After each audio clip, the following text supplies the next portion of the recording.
Welcome to Saturday Stories, the podcast that brings you a fresh story each week for your enjoyment and educational benefit.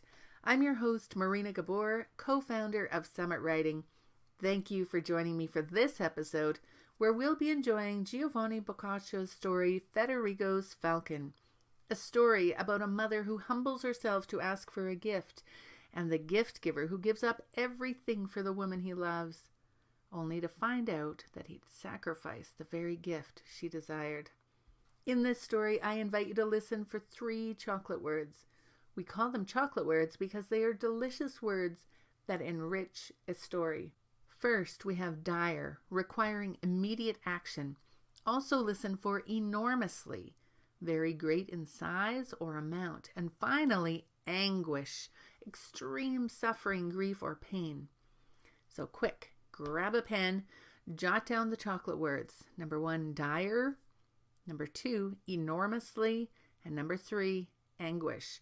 Be sure to stay to the end where we'll do a quick recap of those words and where they appeared in the story. Without further ado, grab yourself a beverage and for the next 15 minutes or so, allow yourself to relax and enjoy the story, Federigo's Falcon, by Giovanni Boccaccio. There was once in Florence a young man named Federigo, the son of Messer Filippo il Brighi, renowned above all other men in Tuscany for his prowess in arms and for his courtliness. As often happens to most gentlemen, he fell in love with a lady named Monna Giovanna, in her day considered to be one of the most beautiful and one of the most charming women that ever there was in Florence. And in order to win her love, he participated in jousts and tournaments, organized and gave feasts, and spent his money without restraint. But she, no less virtuous than beautiful, cared little for these things done on her behalf, nor did she care for him who did them. Now, as Federigo was spending far beyond his means and was taking nothing in, as easily happens, he lost his wealth and became poor, with nothing but his little farm to his name, from whose revenues he lived very meagerly, and one falcon, which was among the best in the world. More in love than ever, but knowing that he would never be able to live the way he wished to in the city, he went to live at Campi, where his farm was. There he passed his time hawking whenever he could, asked nothing of anyone, and endured his poverty patiently. Now, during the time that Federigo was reduced to dire need, it happened that the husband of Monna Giovanna fell ill, and realizing death was near, he made his last will. He was very rich, and he made his son, who was growing up, his heir, and since he had loved Monna Giovanna very much, he made her his heir, should his son die without a legitimate heir. And then he died. Monna Giovanna was now a widow, and as is the custom among our women, she went to the country with her son to spend a year on one of her possessions, very close by to Federigo's farm. And it happened that this young boy became friends with Federigo and began to enjoy birds and hunting dogs. And after he had seen Federigo's falcon fly many times, it pleased him so much that he very much wished it were his own. But he dare not ask for it, for he could see how dear it was to Federigo. And during this time it happened that the young boy took ill, and his mother was much grieved, for he was her only child, and she loved him enormously. She would spend the entire day by his side, never ceasing to comfort him, and often asking him if there were anything he desired, begging him to tell her what it might be, for if it were possible to obtain it, she would certainly do everything possible to get it. After the young boy had heard her make this offer many times, he said, "Mother, if you can arrange for me to have Federigo's falcon, I think I would be well very soon." When the lady heard this, she was taken aback for a moment, and she began to think what she should do. She knew that Federigo had loved her for a long while, in spite of the fact that he never received a single glance from her. And so she said to herself, "How can I send or go and ask for this falcon of his, which is, as I have heard tell, the best that ever flew, and besides this, his only means of support. And how can I be so insensitive as to wish to take away from this gentleman the only pleasure which is left to him? And involved in these thoughts, knowing that she was certain to have the bird if she asked for it, but not knowing what to say to her son, she stood there without answering him. Finally, the love she bore her son persuaded her that she should make him happy, and no matter what the consequences might be, she would not send for the bird, but rather go herself for it and bring it back to him. So she answered her son, "My son, take comfort and think only of getting well, for I promise you that the first thing I shall do tomorrow morning is to go for it and bring it back to you." The child was so happy that he showed some improvement that very day. The following morning, the lady, accompanied by another woman, as if going for a stroll, went to Federigo's modest house and asked for him. Since it was not the season for it, Federigo had not been hawking for some days, and was in his orchard attending certain tasks. When he heard that Monna Giovanna had asked for him at the door, he was very surprised and happy to run there. As she saw him coming, she greeted him with her feminine charm, and once Federigo had welcomed her courteously, she said, "Greetings, Federigo." Then she continued, "I have come to compensate you for the harm you have suffered on my account by loving me more than you needed to. And the compensation is this. I, along with this companion of mine, intend to dine with you, a simple meal, this very day." To this, Federigo humbly replied, "Madonna, I never remember having suffered any harm because of you.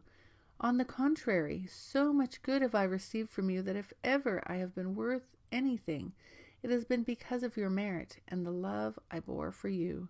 And your generous visit is certainly so dear to me that I would spend all over again that which I spent in the past. But you have come to a poor host." And having said this, he received her into his home humbly, and from there he led her into his garden, and since he had no one there to keep her company, he said, "My lady, since there is no one else, this good woman here, the wife of this workman, will keep you company while I go set the table." Time for a little break. The American novelist and nonfiction writer Anne Lamott says, "Becoming a better writer is going to help you become a better reader, and that is the real payoff."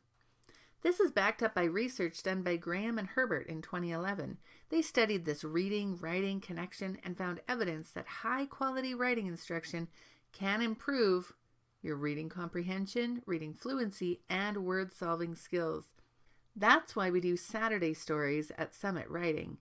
I invite you to try a 14-day free trial so you can see for yourself how writing instruction can improve your reading comprehension, fluency, and word-solving skills.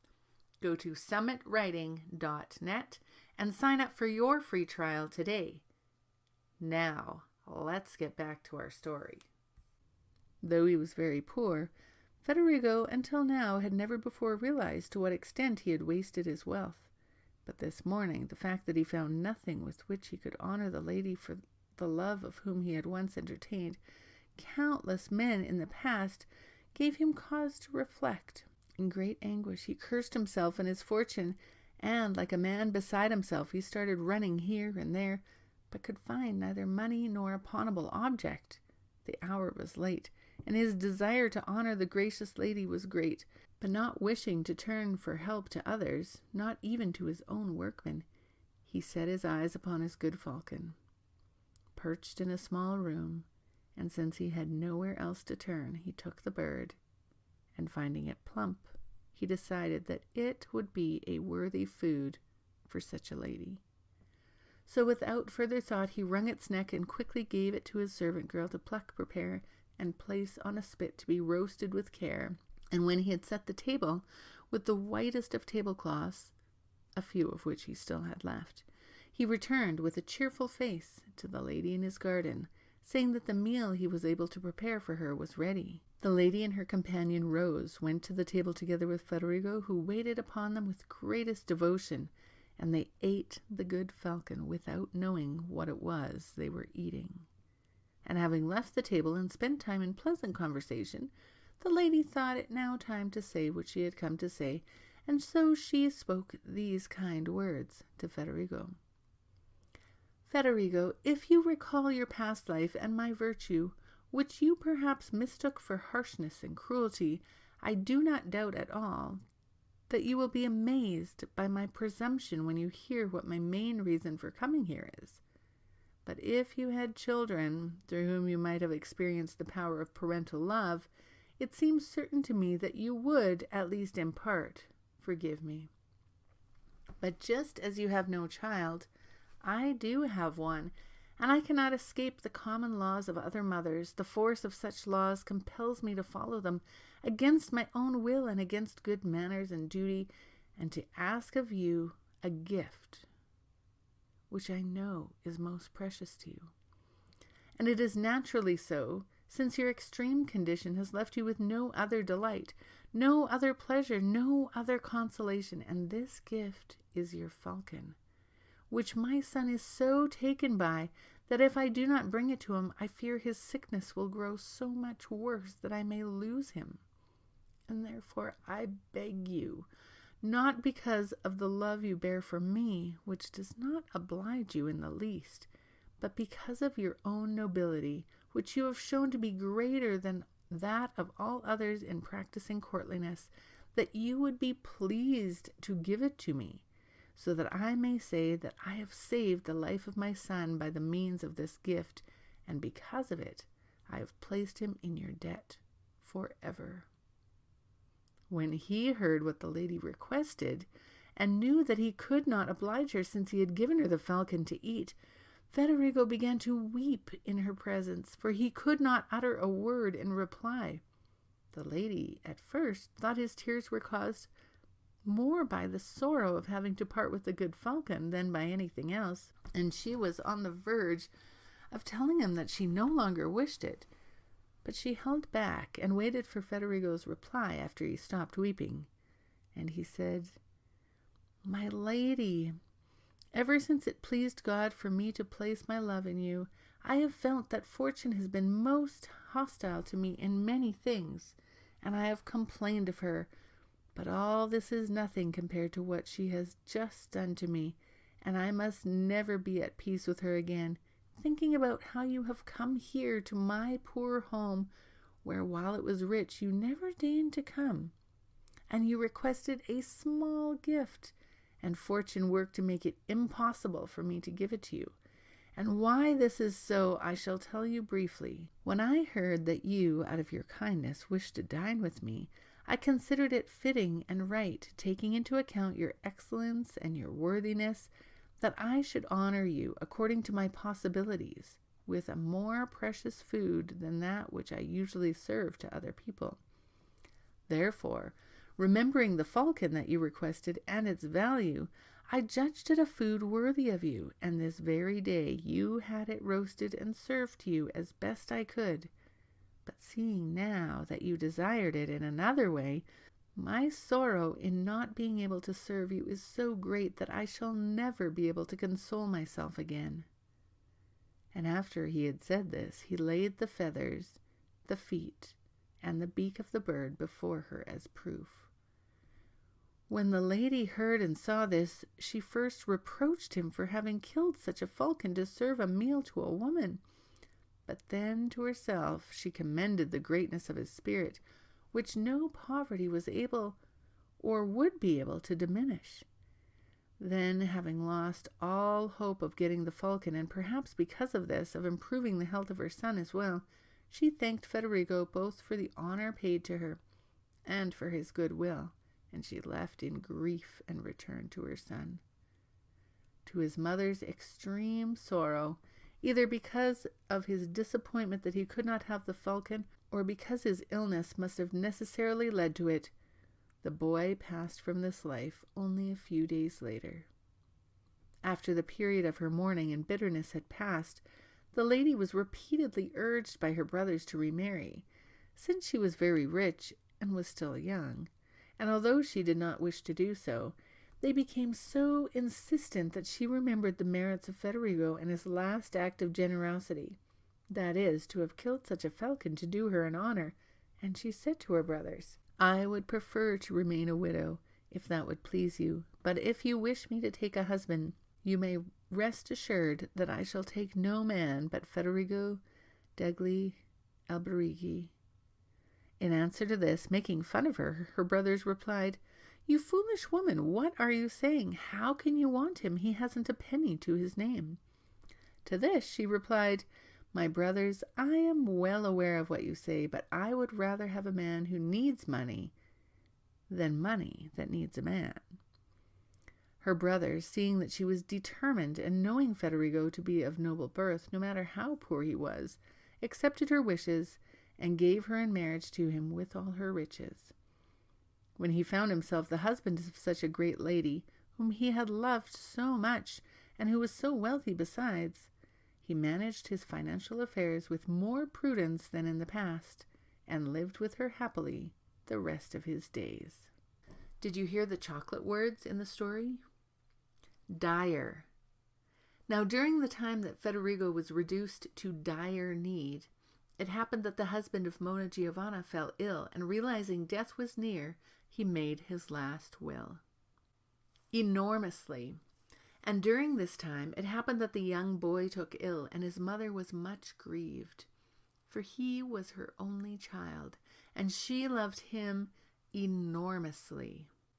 Anguish.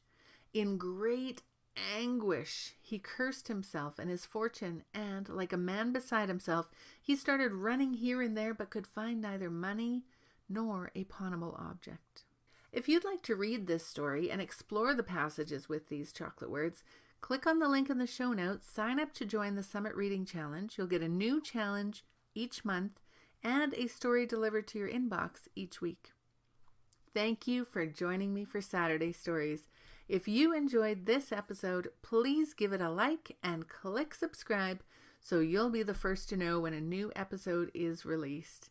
Until next time, keep reading and writing.